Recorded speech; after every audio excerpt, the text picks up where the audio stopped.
786 News Channel Media. Your voice, our report. ఆడపిల్లలు ఏడుస్తున్నారు. నారా చంద్రబాబు నాయుడు గారు అమ్మాయి కన్నెలు పెట్టుకుంటుంది, ఇలాగ మోసం చేశాడు, ఇతన్ని ఇమీడియట్ గా అరెస్ట్ చేయాలి, అరెస్ట్ చేసి రిమాండ్ లో పెట్టాలి. మళ్ళీ వేరే ఆడబిడ్డ, ఇంటి ఆడబిడ్డ మళ్ళీ ఇలాగ ఏడకూడదు. ఇలాగ జరుగుతుంది సమాజంలో. కఠినమైన చర్యలు ముఖ్యమంత్రి గారు తీసుకోవాలి. మీరు ఎంతో సీనియర్ పెద్ద మనిషి, మీరంటే మాకెంతో గౌరవం. చంద్రబాబు నాయుడు అంటే సీనియర్ అంటే ఒక బ్రాండ్. అలాంటి ఆంధ్రప్రదేశ్ లో మీరు ముఖ్యమంత్రి ఉండగా ఈ అమ్మాయి కన్నీళ్ళు పెట్టుకుంటా ఉంటే చాలా బాధాకర విషయం. దయచేసి మీడియా ద్వారా ప్రతి ఒక్కరు కూడా సోదరులు, మిత్రులు అందరూ, పార్టీ వాళ్ళకి, పెద్దవాళ్ళకి, పోలీస్ డిపార్ట్మెంట్ కి అందరూ కూడా షేర్ చేయండి. ఇంకా ఉన్నత స్థాయి అధికారులు కూడా మన వీడియో చూసి, లేదంటే ఈ పెద్దవాళ్ళకి, పోలీస్ డిపార్ట్మెంట్ కి అందరూ కూడా షేర్ చేయండి. ఇంకా ఉన్నత స్థాయి అధికారులు కూడా మన వీడియో చూసి, లేదంటే ఈ అమ్మాయికి న్యాయం చేయాలని చెప్పి స్పెషల్గా మేము రిక్వెస్ట్ చేస్తున్నాం. ఖచ్చితంగా మీరు ఒక్క రూపాయి ఖర్చు పెట్టే అవసరం లేదు. మొత్తం లీగల్ టీం మాకు ఉంది, ఫ్రీగా మేమే చూపిస్తాం. అన్ని లీగల్ కేసు కూడా మేమే తీసుకుంటాం. మాకు అడ్వకేట్స్ ఉన్నారు ఒక 40 మంది. ఖచ్చితంగా లైవ్ లోనే నేను అడ్వకేట్ మాట్లాడే ప్రయత్నం చేద్దాం. అంటే నమ్మించి మోసం చేయడం యాక్చువల్ గా ఇంతకుముందు ఏంటంటే 420 కేసు పెట్టేవాళ్ళు. ఓకే,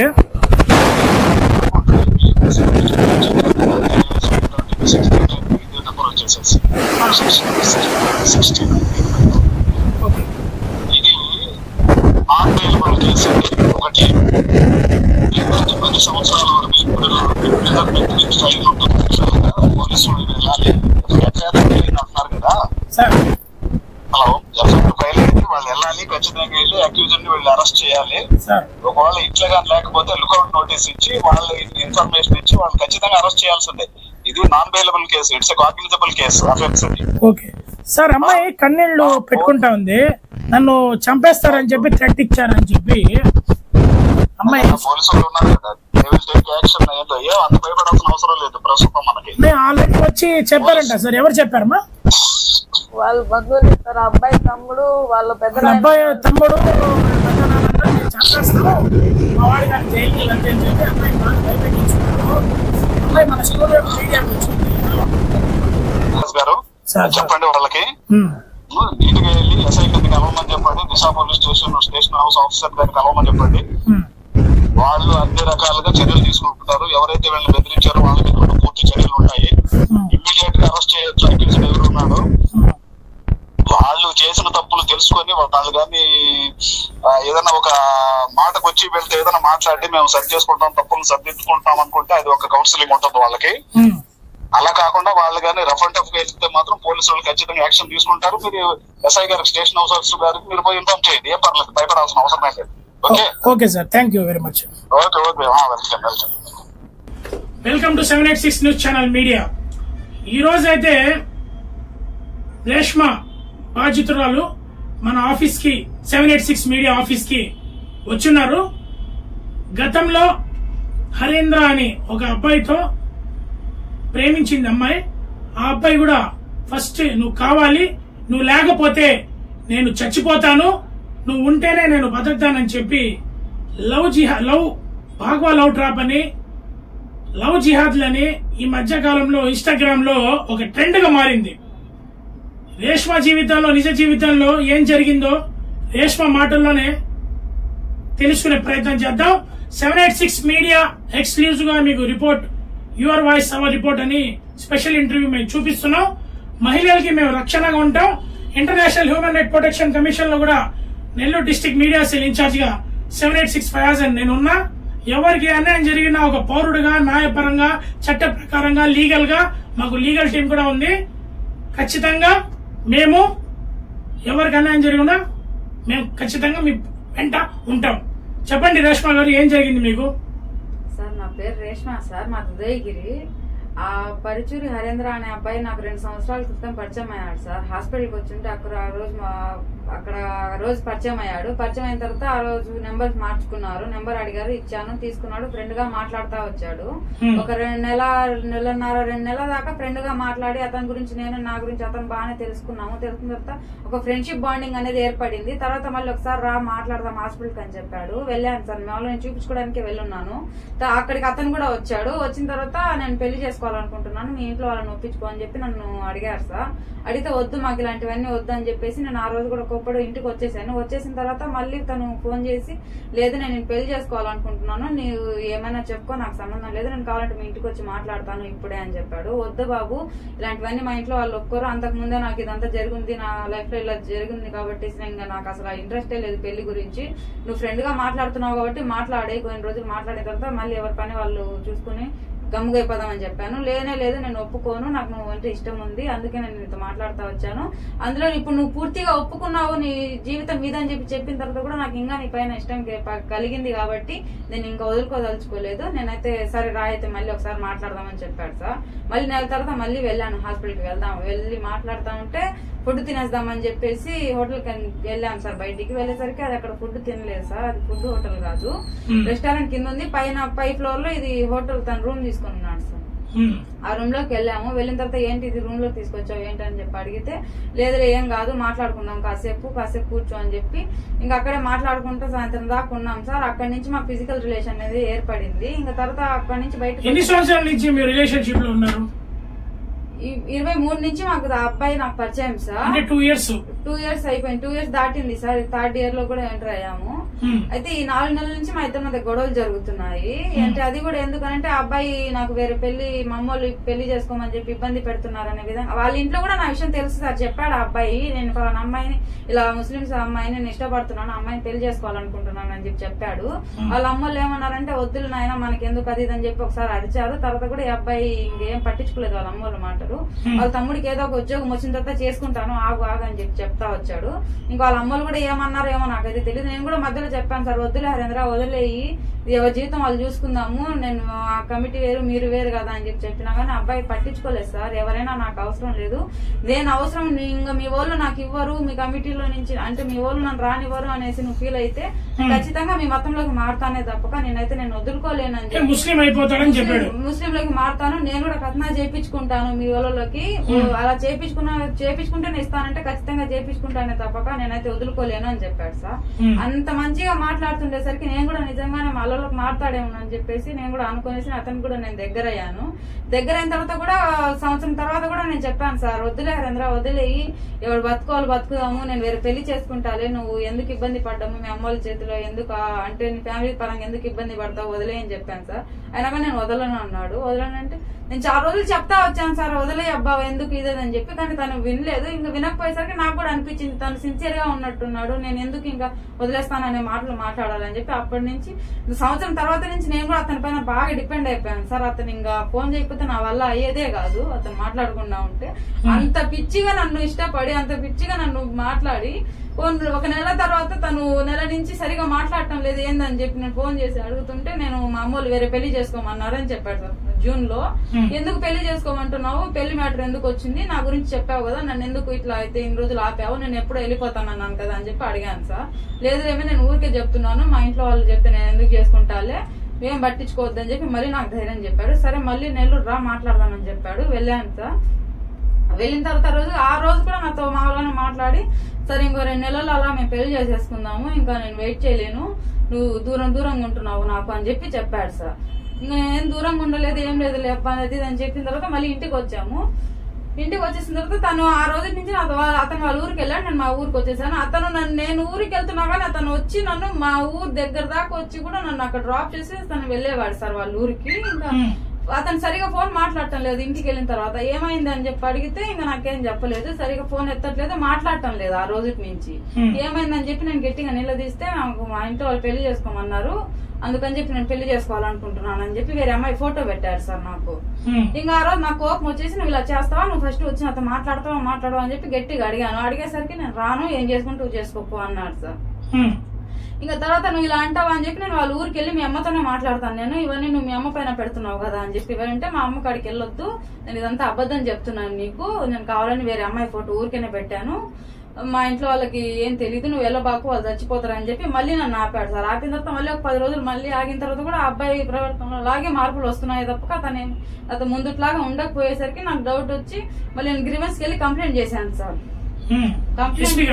ఎస్పీ మేడం దగ్గరికి వెళ్లి కంప్లైంట్ చేసేసరికి ఆ మేడం ఉండే వాళ్ళు వచ్చేసి ఇక్కడ మహిళా పోలీస్ స్టేషన్ రాసిచ్చారు. వెళ్ళిన తర్వాత ఆ 3వ రోజు మమ్మల్ని పిలిపించారు సార్ రమ్మని చెప్పి. ఈ మధ్యలో ఈ అబ్బాయి ఫోన్ చేసి నువ్వు ఎందుకు వెళ్ళావు, కంప్లైంట్ చేసావు, నేను ఏదో నీకు జోక్గా చెప్పాను, నువ్వు సీరియస్ గా తీసుకుంటావు అది అని చెప్పి, లేదు మా అమ్మోళ్ళని తీసుకొని వస్తాను, నువ్వు రా మాట్లాడదామని చెప్పి మళ్ళీ హాస్పిటల్ కి తీసుకెళ్లాం సార్. వాళ్ళ అమ్మోళ్ళు వాళ్ళు వచ్చారు, ఫ్యామిలీ మెంబర్స్. వెళ్లి మాట్లాడిన తర్వాత వాళ్ళ అమ్మోళ్ళు వాడిని అరిచారు, నువ్వు ఇన్ని రోజులు ఎందుకు చెప్పలేదు అది ఇది అని చెప్పి. అందులోపు ఆ గ్యాప్ లో వేరే అమ్మాయిని వీళ్ళు పెళ్లి చూపులు జరిగినాయంట సార్ ఈ అబ్బాయికి వేరే అమ్మాయితో, హరేంద్రకి.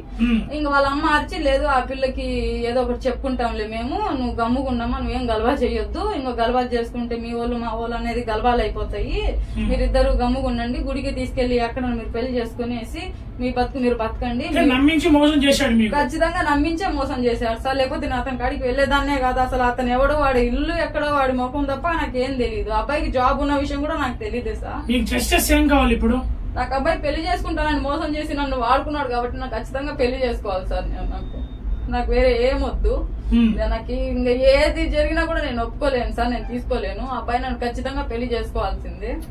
ఈ గ్యాప్ లో ఇంకా స్టేషన్ కి రమ్మని చెప్పారు సార్ నాకు. స్టేషన్ కి రమ్మనంటే ఆ అబ్బాయి ఇంకా స్టేషన్ కి వెళ్ళినప్పుడు డిఎస్పీ సార్ దగ్గర మాట్లాడారు సార్, కౌన్సిలింగ్ చేశారు. కౌన్సిలింగ్ చేస్తే అబ్బాయి ఒప్పుకున్నాడు, నిజంగా నాకు అమ్మాయికి సంబంధం ఉంది సార్, కానీ మా అమ్మోళ్ళు ఒప్పుకోవట్లేదు అని చెప్పి ఆ రోజు అక్కడ కూడా అదే మాట అన్నాడు. అనేసరికి మీ అమ్మోళ్ళని తీసుకుని రా, మీ అమ్మోళ్ళని తీసుకొని వస్తే మేము మాట్లాడి ఒప్పిస్తాము అని చెప్పి చెప్పారు సార్.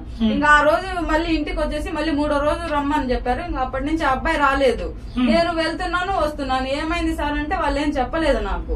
ఈ గ్యాప్ లో ఈ అబ్బాయి వేరే పెళ్లి చేసుకుంటాడేమో అని చెప్పి భయంతో నేను వాళ్ళ ఊరికి కూడా 2-3 సార్లు వెళ్ళాను సార్, మామూలుగా ఉన్నారేమో అని చెప్పి. అక్కడ హరేంద్ర వాళ్ళ ఊరికి వెళ్లేసరికి వాళ్ళు అక్కడి నుంచి వెళ్ళిపోయారంట ఊరు, వేరే ఊరోళ్ళకి. పెళ్లి చేసుకుంటాడని చెప్పాడు కదా, ఇంకో పెళ్లికి ఎట్లా సిద్ధమయ్యాడు? అదే సార్ నాకు అర్థం కావట్లేదు. అది ఎందుకు అలా చేసావనేసి కూడా అడగాలనుకున్నా కానీ అతను నా ఫోన్ తీయట్లేదు, నాకు అసలు రెస్పాండ్ అవ్వట్లేదు. అదే సార్ మీరు ఇక్కడికైనా పిలిపించండి నేను మాట్లాడతానంటే అసలు వాళ్ళు పోలీసు వాళ్ళు కూడా పిలిపిలేకపోయారు సార్ అతన్ని. అతను మహిళా స్టేషన్ లో సెక్షన్ 69 BNS యాక్ట్ ప్రకారం ఈ అమ్మాయి మహిళా స్టేషన్ లో కేసు కట్టడం జరిగింది. ఎఫ్ఐఆర్ కాపీ ఇది. మహిళా స్టేషన్ లో ఎఫ్ఐఆర్ అయితే డిఎస్పీ గారు వెళ్లిన తర్వాత ఎఫ్ఐఆర్ అయితే కట్టారు. గ్రీవెన్స్ లో ఎస్పీ గారు మేడం దగ్గర ఈ అమ్మాయి వెళ్ళింది. నా నాలెడ్జ్ ప్రకారం భారతదేశంలో చట్టం ఎవరికి చుట్టం కాదు. అంబేద్కర్ గారు రాసిన రాజ్యాంగంలో ఎవరు తప్పు చేసినా జైలుకి పోవడం ఖాయం. 69 BNS యాక్ట్ ప్రకారం 10 ఏళ్లు జైలు శిక్ష, ఖచ్చితంగా 14 రోజులు రిమాండ్, జైల్లో ఉండాల్సిందే.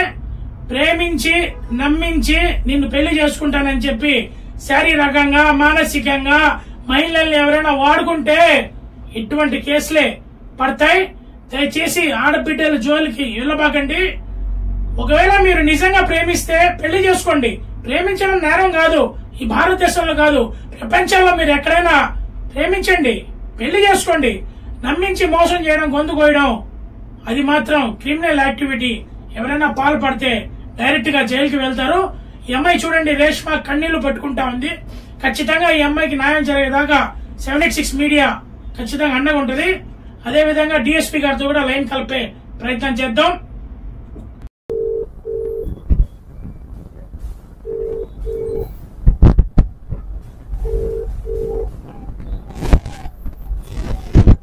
హలో సార్, నమస్తే సార్. సార్ 786 మీడియా నుంచి మాట్లాడుతున్నాం. Okay sir. సార్ ఏం లే, మహిళా పోలీస్ స్టేషన్ లో రేష్మ అని ఒక అమ్మాయి 69 BNS యాక్ట్ కింద ఎఫ్ఐఆర్ 30 డేట్ కి కట్టారు. అతను అమ్మాయి మన మీడియాకి వచ్చి ఉంది, లైవ్ లో ఉన్నాను నేను. సార్ ఏమంటే ఇప్పుడు ఈ అమ్మాయి వచ్చి కన్నీళ్లు పెట్టుకుంటుంది, నన్ను చంపేస్తారు, మా వాడు జైలుకి వెళ్తే నన్ను చంపేస్తారు, నేను కేసు పెట్టాను కదా, ఈ అమ్మాయిని చంపేస్తారని చెప్పి వాళ్ళు అవతల పార్టీ వాళ్ళు థ్రెట్ పెట్టున్నారు.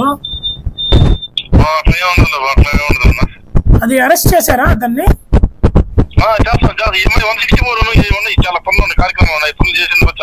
అంటే 15 days అయిపోయింది కదా, రిమాండ్ పెట్టలేదు కదా. ఉంది, 164 ఉంది అమ్మాయిది సార్. సార్ 164 చేపించిన తర్వాత ఇది అమ్మాయి ఏదో దాన్ని అడిగారు ఏమంటారు 164 ఏదో ఉన్నట్టుంది సార్. నువ్వు అమ్మాయిని తీసుకొస్తాను నేను ఒకసారి. కేసు కూడా లాయర్ని అరేంజ్మెంట్ చేస్తున్నాము. పేదవాళ్ళు వీళ్ళు ఏం ఉన్నవాళ్ళు ఏం కాదు. లాయర్ మనమే సార్ ఉన్నారు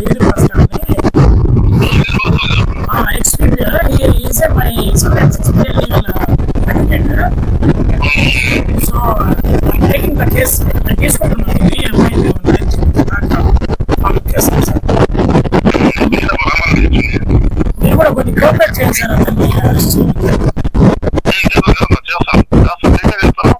నేను వచ్చి కలుస్తాను సార్ మీకు. Okay sir, thank you very much for your valuable time. Thank you.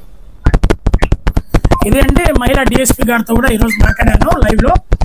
ఏది ఏమైనా రేష్మాకి ఖచ్చితంగా కేసు మేము తీసుకుంటాం. మా సార్ కూడా ఉన్నారు, ఈజ్ ఎక్స్పీబీ జిల్లా కోర్టులో.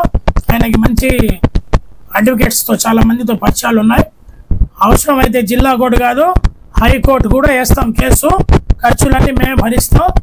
సార్ మనసున్న మహారాజు లాయర్ కూడా అందరి ద్వారా అమ్మాయికి న్యాయం చేపించేదాకా 7865 అనే వ్యక్తి social worker, senior social worker ఇంకా బతికే ఉన్నాడు. ఖచ్చితంగా ఎవరికి ఆటోమేటిక్ అన్యాయం జరిగిన ఒక పౌరుడుగా మేము ఖచ్చితంగా మా మీడియా ద్వారా ఇంటర్నేషనల్ హ్యూమన్ రైట్ ప్రొటెక్షన్ ఖచ్చితంగా మేము న్యాయం చేపిస్తాం. వచ్చారు రిలేషన్షిప్ లో ఉన్నారు. 2 సంవత్సరాలు అయిపోయింది సార్. అయితే నేను ఇంట్లో కలిసి 1.5 సంవత్సరమే కలిసాను సార్. తర్వాత నాకు కొంచెం హెల్త్ ఇష్యూ వచ్చి చెయ్యి కొంచెం దెబ్బ తగిలి నేను వెళ్ళలేదు. ఏమైంది మీ చెయ్యి? నేను కింద పడి చెయ్యి దెబ్బతిన్నది సార్. అందుకనేసి 2 నెలలు వెళ్ళలేదు. తర్వాత ఆ 2 నెలలు వెళ్ళినప్పుడు కూడా మేము ఫిజికల్ గా కలవలేదే కానీ మామూలుగా అక్కడ హాస్పిటల్ తను కూడా వచ్చేవాడు, తనే వచ్చి చూపించేవాడు. మేము చూపించేసి సాయంత్రం అతను నాతో పాటు ఆత్మకూరు దాకా కూడా వచ్చి వదిలిపెట్టేసి వెళ్తా ఉన్నాడు సార్. ఆత్మకూరులో నన్ను వదిలిపెట్టేసి ఎక్కడి నుంచి? ఉదయగిరి నుంచి. ఉదయగిరి నుంచి కాదు సార్, నెల్లూరు. అతను సూళ్ళూరుపేట నుంచి ఇక్కడికి వస్తాడు. అతను సూళ్ళూరుపేటలో జాబ్ చేస్తాడు. అక్కడ నుంచి అతను వస్తే నేను ఇక్కడికి వచ్చేదాన్ని ఉదయగిరి నుంచి. వచ్చిన తర్వాత తను నాకు హాస్పిటల్ చూపించేసి మళ్ళీ రిటర్న్ లో నేను ఒక్కదాన్ని వెళ్లాల్సి వస్తుంది అని చెప్పి సాయంత్రం దాకా లేట్ అయిపోతుంది అని చెప్పి నన్ను ఆత్మకూరు దాకా తను వదిలిపెట్టేసి అక్కడి నుంచి తను విజయమూరికి వెళ్ళేవాడు వాళ్ళ అమ్మ వాళ్ళ ఊరికి. తర్వాత నేను ఇంటికి వెళ్ళిపోయేదాన్ని సార్. తర్వాత వాళ్ళ ఊరికి వెళ్ళిపోయేవాడు అతను డ్యూటీకి. అతను ఇంక ఇలాగే తను బాగానే కేరింగ్ గా చూసుకుంటా ఉన్నాడు సార్. తను ఎక్కడే కానీ నాకు డౌట్ వచ్చే విధంగా ఎక్కడ జరగలేదు. ఏమి అబద్ధాలు కూడా చెప్పలేదు. అవును, అక్కడ ఊర్లో పెద్దవాళ్ళు ఉంటారు కదా, పెద్దవాళ్ళ సమక్షంలో మాట్లాడలేదా సర్పంచ్ గానీ అట్లా? వాళ్ళు ఎవరు మాట్లాడలేదు సార్. నేను కేసు ఈ విధంగా అబ్బాయికి నాకే మాటలు జరుగుతున్నప్పుడు ఎందుకు ఇలా చేస్తున్నావు అది అని చెప్పి అడిగితే లేదు ఇంక మా అమ్మ ఒప్పుకోవట్లేదు, నేనేం చేయలేకపోతున్నాను అని చెప్పి ఏడ్చాడు సార్. ఏడ్చేసరికి నువ్వు ఏదో చేస్తున్నావు అని చెప్పి నాకు భయం వేస్తుంది, నేను పోయి కంప్లైంట్ నేను పెద్దవాళ్ళతో మాట్లాడతానని చెప్పాను సార్. వాళ్ళ అమ్మోళ్ళకి తెలుసు ముందే ఈ విషయము. ఆయన కూడా అమ్మోళ్ళతో మాట్లాడతానంటే వద్దు మా అమ్మోళ్ళు తెచ్చిపోతారు ఇంకా నువ్వు కనుక అడిగిపోతే ఏదో వద్దు నేనే మాట్లాడతాలే నీకు అని చెప్పి చెప్పాడు. సరే అని చెప్పి నేను అలాగే మాట్లాడుకున్నాం రా అని చెప్పాను సార్. లేదు నేను ఇప్పుడు కాదులే మళ్ళీ వస్తా అని చెప్పి ఆపిస్తా ఉన్నాడు. ఆపేస్తామంటే ఇంకా నువ్వు 2 రోజులు నెలలో గడిచింది సార్. నెల తర్వాత కూడా నువ్వు ఇలాగే చేస్తున్నావు, ఇంకా నేను ఒప్పుకోను, నేను మా ఇంట్లోనే చెప్పేస్తాను లేదా మీ ఇంట్లోనే చెప్పేస్తాను అంటే ఎక్కడ చెప్పొద్దు అని చెప్పి మళ్ళీ ప్రామిస్ చెప్పుకొని నువ్వు గమ్ముగా ఉండని చెప్పాడు. చెప్పిన తర్వాత నేను ఇంకా ఓపిక నాకు నశించి ఇంకా అబ్బాయి నాతో మాట్లాడడం తగ్గించేశాడు. తగ్గించేసరికి నేను పోలీస్ స్టేషన్కి వెళ్ళాను సార్. గ్రీవెంట్స్కి వెళ్ళేసి కంప్లైంట్ చేశాను, ఈ విధంగా వెళ్తున్నాను నేను కంప్లైంట్ చేస్తాను ఇప్పుడైనా అంటే సరే ఏం చేయొద్దు ఏం వద్దులే అని చెప్పి చెప్పాడు. లేదు నేను కంప్లైంట్ చేస్తానని గట్టిగా చెప్పేసరికి ఇచ్చుకోపోయి ఏమైద్ది అని చెప్పి ఆ రోజు రివర్స్ అయ్యాడు అబ్బాయి. అయ్యేసరికి నేను వెళ్ళి గ్రీవెన్స్ లో కంప్లైంట్ చేశాను. 3 రోజులకి వాళ్ళు పోలీసు వాళ్ళు ఫోన్ చేసి ఎస్పీ గారి దగ్గర వెళ్ళారు. ఎస్పీ మేడం ఎప్పుడు వెళ్ళారు మీరు? ఎస్పీ ఆగస్టు 11వ తేదీ కంప్లైంట్ చేశాను సార్. నేను వెళ్ళాను. ఎవరితో పాటు వెళ్ళారు? గ్రీవెన్స్ కి నేను ఒక్కదాన్నే వెళ్ళాను సార్. మండే ఇచ్చారు? వెళ్ళేసి ఇచ్చాను. ఇస్తే ఇంకా దానిపైన మేడం ఈ అబ్బాయి ఇలా చేస్తున్నాడు, ఈ విధంగా తిరిగి తర్వాత ఈ విధంగా మాట్లాడుతున్నాడు అని చెప్పి అడిగితే సరేమ్మా పిలిచి మాట్లాడతామని చెప్పి ఇక్కడే మహిళా పోలీస్ స్టేషన్ ఇచ్చారు సార్. అక్కడికి వెళ్ళి 3 రోజుల తర్వాత ఫోన్ చేశారు వాళ్ళు రమ్మని. ఆ అబ్బాయికి కూడా ఫోన్ చేసి రమ్మని చెప్పి నువ్వు నిజంగా కేసు పెట్టావా అది అని చెప్పి వాళ్ళు పోలీసులు చెప్పిన తర్వాత ఆ అబ్బాయి నాకు ఫోన్ చేసి నువ్వు నిజంగా కేసు పెట్టావా, నువ్వు ఎందుకు పెట్టావు అది ఇది అని చెప్పి అడిచారు సార్. అడిచేసరికి నువ్వే వచ్చి చెప్తుంది ఏం చేస్తావు చేసుకోకూడదని నేను అందుకు పోలీస్ స్టేషన్కి వెళ్ళాను అని చెప్పాను. నువ్వు వెళ్ళొద్దు ఏమొద్దు, నువ్వు మా అమ్మలను తీసుకొని వస్తాను మాట్లాడి నేను చేసుకుంటాను, నేను ఇంకా నీకు ఏదో ఒకటి చెప్పాలి కాబట్టి అలా చెప్తాను అని చెప్పి వాళ్ళ అమ్మ వాళ్ళని తీసుకొని వచ్చారు సార్. వాళ్ళ ఫ్యామిలీ మెంబర్స్ తీసుకొని వచ్చారు. నేను కూడా వెళ్ళాను సార్. వెళ్ళిన తర్వాత మాట్లాడితే వాళ్ళ అమ్మ వాళ్ళు కొంచెం వచ్చారు ఆ అబ్బాయి ఎందుకు చెప్పాలి కదా అది అని చెప్పి చెప్పిన తర్వాత నాతో కూడా చెప్పారు, సరే ఆయన కాడికి అయ్యింది, మనం ఏం చేయొద్దాము, ఆయన పెళ్లి చేసుకుంటాము, వేరే గుడికి వెళ్ళి పెళ్లి చేసుకుని ఇంకా మీరు అడ్డు ఎడంగా ఉన్నట్టు మాకు 7865 అనే వ్యక్తి social worker, senior social worker ఇంకా బతికే ఉన్నాడు. ఖచ్చితంగా ఎవరికి ఆడబిడ్డకి అన్యాయం జరిగిన ఒక పౌరుడుగా మేము ఖచ్చితంగా మా మీడియా ద్వారా ఇంటర్నేషనల్ హ్యూమన్ రైట్ ప్రొటెక్షన్ ఖచ్చితంగా మేము న్యాయం ఇస్తాం. మా ఛానల్ని లైక్ చేయండి, షేర్ చేయండి, సబ్స్క్రైబ్ చేయండి. వీడియో కనుక మీకు నచ్చినట్టయితే please like, share, follow, subscribe, పక్కనే ఉన్న బెల్ ఐకాన్ ని ప్రెస్ చేయండి.